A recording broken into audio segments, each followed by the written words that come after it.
هذا الفيديو يعتبر شخصي جدًا، جدًا، جدًا، ومش هاعمل يعني background ومش هاعمل كده، لإن أنا عايز أتكلم كيف أصبحت من شخص مُفرط الحساسية لشخص يحاول حماية حدوده.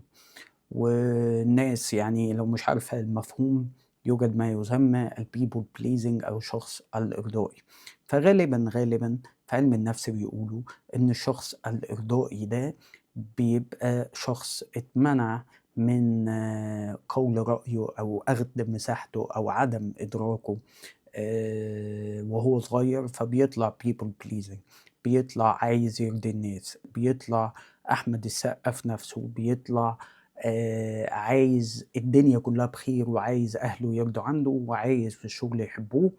فهنتكلم هنا على فكرة شجاعة أن تكون غير محبوب زي الكتاب المشهور اللي بيقول الكلام ده، وإزاي أنا انتقلت من شخص إرضائي لجميع الناس أو باحاول أرضي جميع الناس لشخص باحاول يحمي حدوده وفي تغيير في هذا الجانب. فلو أنت شخص إرضائي، شخص بتتألم من آلام الناس، بتتوجع من أوجاع الناس وعايز تتغيّر، ولو عايز تتغيّر كمّل الفيديو. فنيجي هنا الجزء التاني هو مرحلة التحوّل، أن تفهم أسباب المرض أولًا.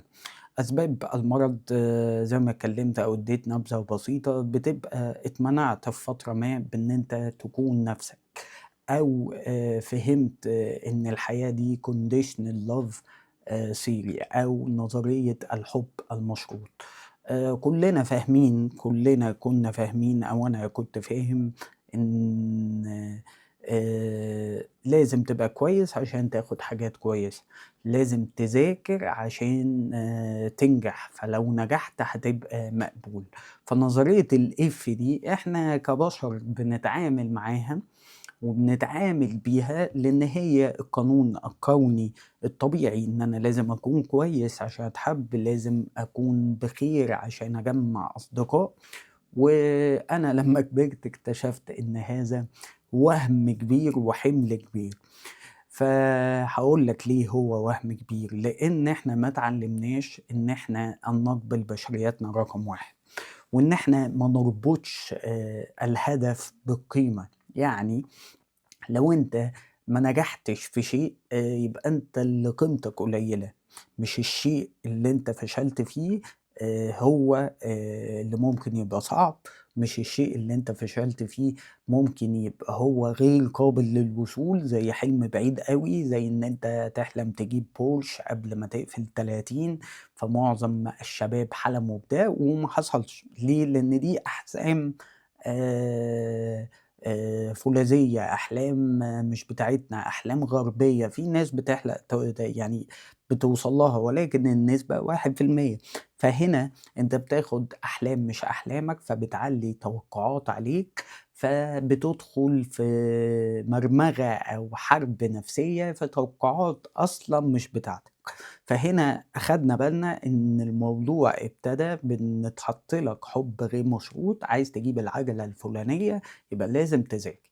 يبقى أنا هنا مش باذاكر حُبًا في المذاكرة، أنا باذاكر هنا عشان أوصل للعجلة، فأنا أي خطوة باخدها للعجلة. طب أنا فشلت إن أنا أوصل وأذاكر، يبقى أنا اللي فاشل. يبقى أنا اللي فاشل.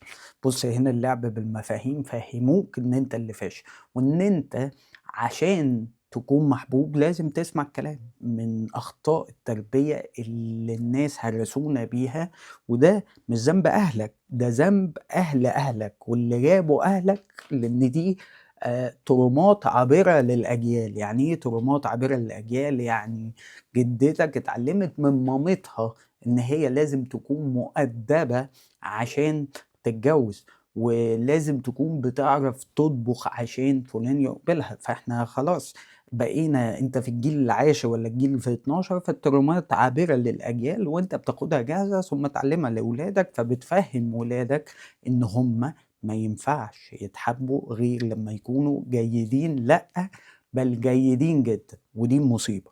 المصيبة هنا إن إحنا بنربط قيمة البني آدم بأفعاله بس، وأنا مع إن الأفعال بتفرق في قيمة البني آدم، بس في حاجة أهم من ده، هو الكينونة، إن هو أنا قابلك بوجودك سواء أنت ناجح أو فاشل، أنا قابلك بوجودك سواء أنت جيد أو جيد جدًا أو ممتاز، إن إحنا ن نمسك ونseparate كده، نخلع القيمة عن الكينونة. في كتاب اسمه كتاب الراحة، اللي هو ده مات هيج، والراجل ده يعني فيلسوف صغير كده وجاله اكتئاب في سن 28 سنة وكان بيفكر ينتحر. فهو راجل بريطاني، بس أنا حبيت فيه جملة أن تكون هو أن لا تفعل. أن تكون هو أن لا تفعل، يعني لا تربط تقدمك في وظيفتك ب بإن أنت تكون بني آدم كويس، لا تربط نجاحك في تحقيق الtarget بإن أنت بني آدم كويس. ما تربطش أي حاجة قيمة خارجية بقيمة وجودك أصلًا كبني آدم، لإن أنت كبني آدم مفروض بالطبيعي أن تتحب، آآ بالطبيعي أن تُقبل، بالطبيعي إن أنت يتسمع لك رأيك، ولكن المنافسة والأجيال المتوارثة لهذه الصدمات خلّتك إن أنت لازم تعمل أشياء كتير عشان تتحب، لازم تكون well groomed زي ما بيقولوا، يعني مجهّز ولابس عشان تتحب. فأنا من الأخطاء اللي وقعتها إن أنت عشان تتقبل اجتماعيًا، ودي حاجة موجودة في الcommunication، لازم تلبس لبس غالي أوي. لإن أنا مجالي ليه علاقة بالمبيعات والتسويق، فأحيانًا الحاجات دي كانت بتفرق معايا، بس لمّا كبرت أدركت إن اللي أهم من لبسي هو الشخصية اللي لابسة لبسي، أو تربيتي الحقيقية، كينونتي في المواقف. فأنا داخل بافتخر بوجودي وبافتخر بكينونتي أنا كمُهاب، بدون لابس كويس أو لابس وِحِش. الناس بتعترف بالمظاهر ولكن لابد أن تكون حياتك الضيقة لا تعترف بيها بكل هذا الهراء، لأن أنت لو اعترفت بكل هذا الهراء مش هتبقى غني أوي، ولو بقيت غني هتبقى غني مش مبسوط. أنا مع فكرة إن أنت تحاول تكون غني، ولابد أن تفعل مال، ولكن لابد أن لا تحارب عن قيمتك. يعني ده مش موضوع نقاش إن إحنا نقعد نحارب على قيمتنا، وإن أنا أثبت لك إن أنا كويس، ثم أنت تثبت لي إن أنا كويس. فده من ضمن الهراء، وأنا يعني الفيديو ده عشان شخصي جدًا هانزّله زي ما هو بدون edit، ودي رسالة ليّا إن أنا أقبل قيمتي زي ما هي، وأقبل قيمتي وأنا قاعد والتلاجة باينة ولابس شورت والحياة حلوة، لإن مش محتاج أبهرج الدنيا أوي عشان أثبت لكم حاجة معيّنة. أنا باطلّع اللي جوايا، وأنت حاول تطلّع اللي جوايا وتطلّع اللي جواك وتعمل أفعال بدون بهرجة. يعني تروح تشرب قهوة، مش لازم تكون من المكان الغالي جاه، تروح تشرب قهوة في المكان اللي يريّحك، تروح تحلق عند المكان اللي يريّحك. ففي مقولة كده سمعتها من أخونا إسماعيل الباز، كانت بتقول: "ليس الأفضل كل الأفضل هو المناسب، ولكن دائمًا المناسب هو الأفضل." يعني مش كل أجمد حاجة the bigger than the best than هو أفشخ حاجة. مش أجمد موبايل هو أنسب موبايل ليك، ولكن أنسب موبايل ليك هو دائمًا الأفضل، لإن هو able to customize for you، هو معمول عشانك أصلًا. فحاول تتبع هذه النظرية، هتلاقي إن أنت خفّيت في الحياة، ما بتبحثش على إبهار الناس، ولكن تبحث عن راحتك. فهنا نعرف إن الناس اللي بتحبني هتتوافق مع راحتي. الناس اللي هتحبني مش هتخلّيني أقعد أجري عشانها عشان تحس إن أنا كويس. أنا مش في مرحلة إثبات ناس، إثبات ذات، ولو في مرحلة إثبات ذات فكفاية أوي إن أنا باحاول أثبت لنفسي يوميًا إن أنا أفضل من امبارح، وأحاول أتعلم من الأخطاء.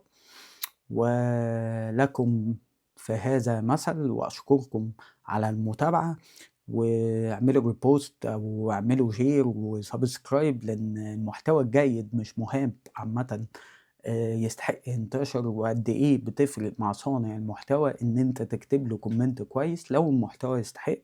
أشكركم، وغدًا يومًا أفضل بالوعي والعمل.